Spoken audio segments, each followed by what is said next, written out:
खिड़की के पर्दों के अगल-बगल से घुसपैठ करती सूरज की किरणों के कारण पूजा की नींद उचटने लगी थी। वह थोड़ी देर और सोना चाहती थी, पर एक बार नींद उचट जाए तो फिर सोना मुश्किल हो जाता है। पूजा ने चुपचाप लेटे-लेटे घड़ी की तरफ नजरें दौड़ाईं तो 10 बज चुके थे। उस दिन रविवार था और छुट्टी की सुबह वैसे भी आलसबरी होती है। वह उठकर एक कप कॉफी बना लाई। यह कॉफी ही तो उसके रसहीन जीवन में बचा एकमात्र रस था। वह कॉफी लेकर बालकनी में आ खड़ी हुई। रूम से बाहर निकलते ही 14वीं मंजिल के फ्लैट के सामने फैली कॉलोनी की सड़कों पर भागती गाड़ियां और लोग नजर आने लगे। बाहर के शोर शराबे तो उस तक नहीं पहुंच पाते थे, फिर भी उनकी गति उसे जीवित होने का एहसास जरूर करा देती थी। कभी कॉलबेल की आवाज से उसकी तंद्रा भंग हुई। कमला होगी, वह छुट्टी के दिन देर से आती थी। उसने दरवाजा खोला तो कमला अंदर आकर खामोशी से अपने काम में जुट गई। हल्के फुल्के बर्तनों का शोर और वॉशिंग मशीन की खटपट कभी-कभी आसपास फैली खामोशी को तोड़ रही थी। कमला ने अपना काम समाप्त कर दोपहर का खाना बनाकर डाइनिंग टेबल पर रख दिया। फिर दरवाजा बंद करने के लिए उसे बोलकर चली गई। कमला के जाने के बाद वह सीधे बाथरूम में घुसी। नहाने के बाद फ्रेश होकर बाहर निकली तो मन काफी हल्का हो गया था। नाश्ता करके वह फिर बिस्तर पर आ लेटी। पास पड़ी पत्रिका को उलटती पलटती रही। फिर लैपटॉप निकालकर ऑफिस के कुछ अधूरे काम पूरे करके खाना खाया और एक बार फिर बालकनी में आ बैठी। समय से आकर कमला रात का खाना बनाकर चली गई। माहौल में फिर वही एकाकीपन और खामोशी पसर गई। तभी उस खामोशी को चीरती मोबाइल फोन की घंटी बज उठी। उसकी मम्मी का फोन था। वही पुराना राग कि जल्दी शादी के बारे में सोचो। फिर उन लड़कों की जानकारियां देने लगी जो उनकी गुड लिस्ट में थे।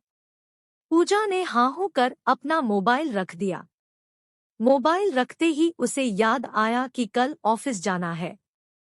जल्दी नहीं सोई तो समय पर ऑफिस नहीं पहुंच पाएगी। मन में उपजे अवसाद को झटक वह सोने की कोशिश करने लगी। दूसरे दिन ऑफिस में घुसते ही गुड मॉर्निंग की आवाज ने उसे चौंका दिया। नजरें घुमाई तो योगी था। पिछले हफ्ते ही कानपुर से ट्रांसफर होकर आया था।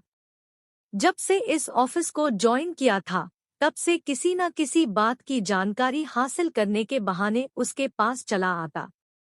शायद पूजा का सबसे कटेकते रहकर अपने काम में मशगूल रहना उसे खटकता था, पर चाहकर भी पूजा उससे खुलकर बातें नहीं कर पाती थी। हालांकि वह चाहती थी कि वह भी बाहर के शोर शराबे का हिस्सा बने, जोर जोर से ठहाके लगाए और सबसे तर्क वितर्क करे और अपने अंदर जमा अकुलाहट और छटपटाहट को बाहर आने दे, पर स्वभाव के अनुरूप बात होठों तक आकर रुक जाती थी। उसे लगता कि उसके मन की संवेदनशीलता, उसके दुख दर्द और प्यार की भावना को मन की परतों में कहीं गहरे चुन दिया गया था, जिसे वह महसूस तो कर पाती थी पर प्रकट नहीं कर पाती थी। उस दिन घर लौटी तो उसे याद आया कि आज उसका बर्थडे था। देर तक इंतजार करती रही, पर मम्मी पापा में से किसी का फोन नहीं आया। दोनों कहीं किसी पार्टी में व्यस्त होंगे, उसकी आंखें भर आईं। तभी कॉलबेल बजी। दरवाजा खोला तो अचंभित रह गई। सामने योगी खड़ा था, हाथों में केक थामे हुए। इसे कैसे पता चला कि आज उसका बर्थडे है? फिर भी दरवाजे से हटकर उसे अंदर आने के लिए जगह न दी। वह इत्मीनान से अंदर आकर केक को टेबल पर रखते हुए बोला, बैठने के लिए नहीं कहोगी? पूजा का दिल चाहा कि उससे कहे कि अब तक सब कुछ क्या तुम मेरी इजाजत से कर रहे थे, जो अब तुम्हें इजाजत की जरूरत पड़ गई, पर मुस्कुराकर उसे बैठने के लिए कहना ही पड़ा। फिर पूजा ने केक काटने की औपचारिकता निभाई और दोनों ने मिलकर केक खाया। अब तक दोनों के बीच की झिझक भी काफी कम हो गई थी। देर तक वे इधर उधर की बातें करते रहे।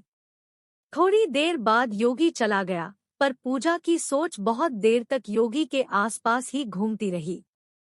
उसे लगा कि कुछ तो दम है योगी में, क्यों उसके मन में योगी के लिए सम्मोहन बढ़ने लगा था। बरसों से दिल के अंदर छुपे निश्चल प्यार की चाह की संभावना शायद उसे योगी में दिखने लगी थी। वह बिस्तर पर आ लेटी, पर आज उसका मन कहीं ठौर ही नहीं पा रहा था। मन के झरोखे से दादी माँ का प्यार भरा चेहरा उसके दिलो दिमाग पर दस्तक देने लगा था। कितना सुकून मिलता था उसे दादी माँ की गोद में। जब भी दादी माँ गांव से आती, मम्मी के परायों जैसे व्यवहार से दुखी भले ही उनके मुख पर अनाधिकार का बोझ नजर आता, पर उनका शालीन व्यवहार और शीतल ममत्वभरी दृष्टि उनके प्रति श्रद्धा और आत्मीयता की भावना जगाता था। उन्हें भी अपने बेटे और पोती से बेहद प्यार था। फिर भी उनकी खुशी और घर की सुख शांति के लिए वे गांव के एक मामूली से मकान में रहती थी। उसके पापा एक प्रशासनिक अधिकारी थे और माँ एक कॉलेज में पढ़ाती थी। पूजा उन दोनों की इकलौती संतान थी। उसके पापा एक अतिसाधारण परिवार से थे। उन्होंने बचपन में ही अपने पिता को खो दिया था। बहुत कठिनाइयों का सामना करके उनकी माँ ने उन्हें पढ़ाया था। पूजा की मम्मी ने उच्च पद पर देखकर उनसे शादी जरूर की थी, पर पति के विपन्न और गंवई परिवार को कभी अपना नहीं पाई थी, जिसकी वजह से उसके पापा चाहकर भी अपनी माँ तक को भी अपने साथ नहीं रख पाते थे। उसने जब से होश संभाला, यही देखा था कि मम्मी हमेशा पापा से असंतुष्ट रहती। एक तो पुरुष वर्चस्व को स्वीकारना उनके स्वभाव में नहीं था। दूसरे, उन्हें लगता कि पापा के अतिसाधारण परिवार के साथ उनके उच्चवर्गीय परिवार का कोई मेल ही नहीं। पूजा को संभालने के लिए उन्होंने एक आया को रखा था, पर उसकी माँ दादी माँ को अपने घर में टिकने नहीं देती थी।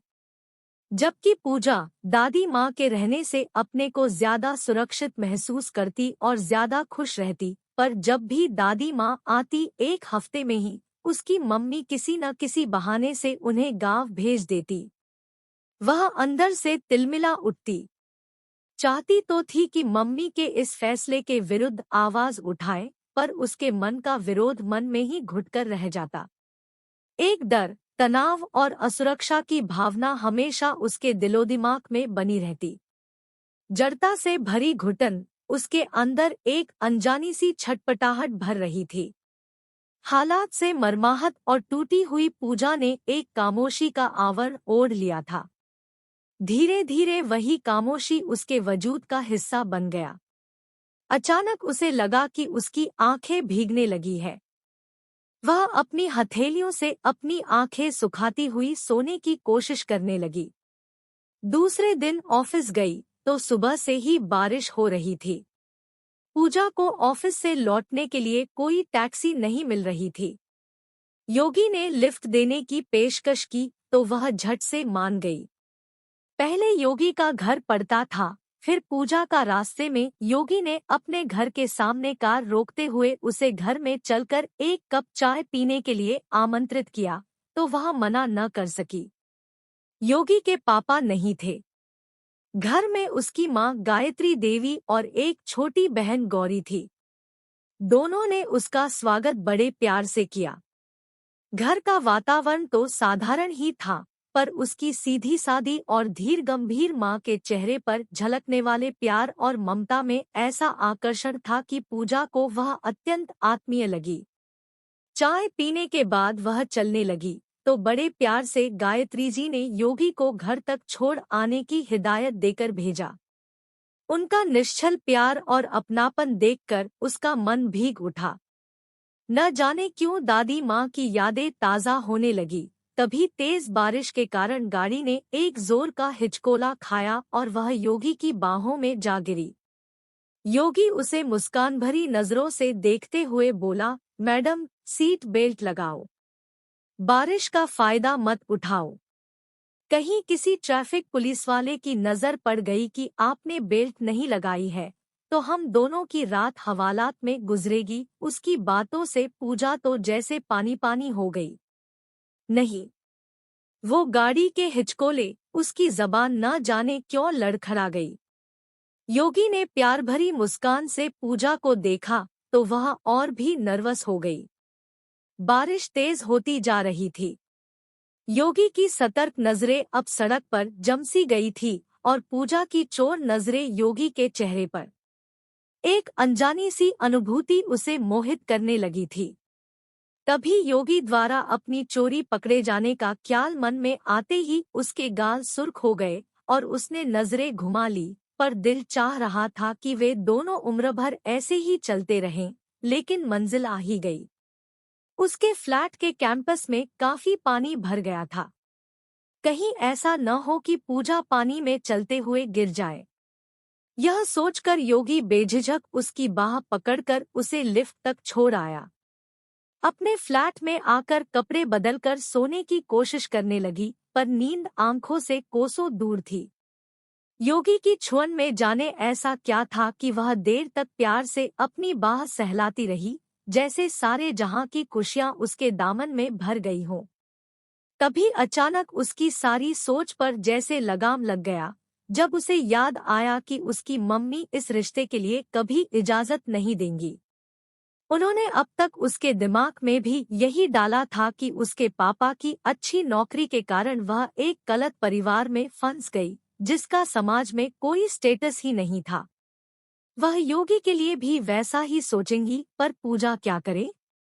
उसका मन खुद-ब-खुद एक अनजाने अंतः प्यार की डोर में बंधता चला जा रहा था। एक दिन ऑफिस स्टाफ नमन की शादी में ऑफिस के सभी लोग आमंत्रित थे। पूजा वहां पहुंची तो कोई परिचित चेहरा नजर नहीं आ रहा था। तभी उसकी नजर योगी पर पड़ी। वह झट से उसके पास पहुंचकर बोली, बहुत देर कर दी आने में। क्यों, मुझे मिस कर रही थी? वैसे आज साड़ी में बहुत सुंदर लग रही हो। योगी के शरारत भरे जवाब ने उसे शर्मसार कर दिया। वह इधर-उधर देखती हुई अपने मन की बात छुपाने के लिए बोली, ऑफिस के और लोग दिख नहीं रहे हैं। तभी आसपास जमा भीड़ में से किसी ने उसे जोर का धक्का दिया और वह सीधे योगी की बाहों में जा गिरी। दोनों की नजरें मिली और उसी पल जैसे दोनों के दिल जुड़ गए। वह चाहकर भी उसके आलिंगन से अपने को मुक्त नहीं कर पा रही थी। दिल चाह रहा था कि समय रुक जाए और वह यूं ही उसकी बाहों में पड़ी रहे।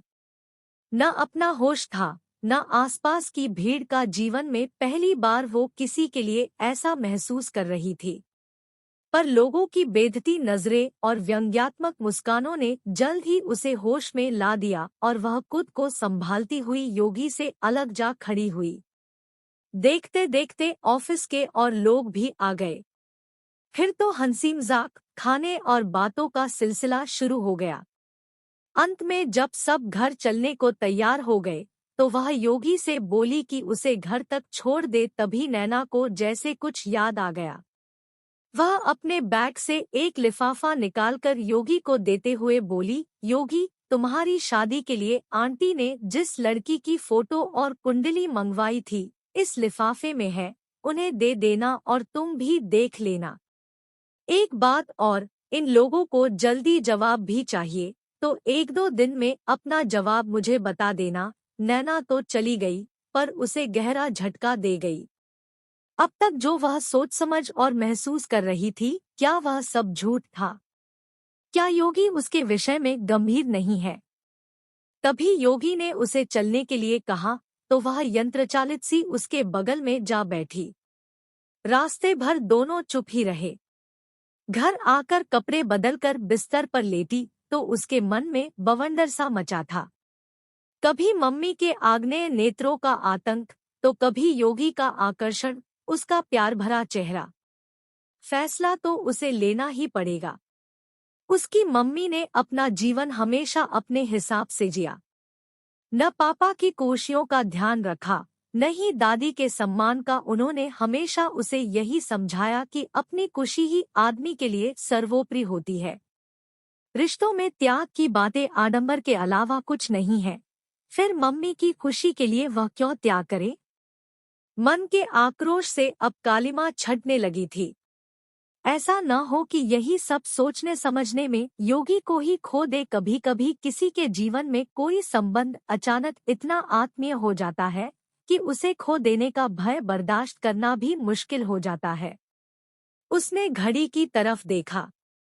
रात के 2 बज रहे थे।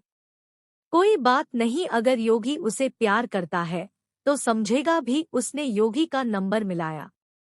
उधर से योगी की नींद से भरी आवाज सुनाई दी, हेलो मैडम, इतनी रात को मैं कैसे याद आ गया? योगी, आई लव यू, वह जल्दी से एक सांस में ही बोल गई। थोड़ी देर की खामोशी के बाद एक जोरदार ठहाका गूंज उठा और पूजा पूरी तरह नर्वस हो पसीने पसीने हो गई। योगी जैसे बिना देखे ही उसकी स्थिति समझ गया। घबराओ मत, मैं भी तो इसी दिन का इंतजार कर रहा था जब तुम अपने दिल की बात मुझसे कहो। अब सो जाओ, कल मिलते हैं। जरूर, पूजा ने इत्मीनान की एक लंबी सांस ली। जिंदगी में शायद पहली बार उसने सही समय पर अपने लिए सही स्टैंड लिया था।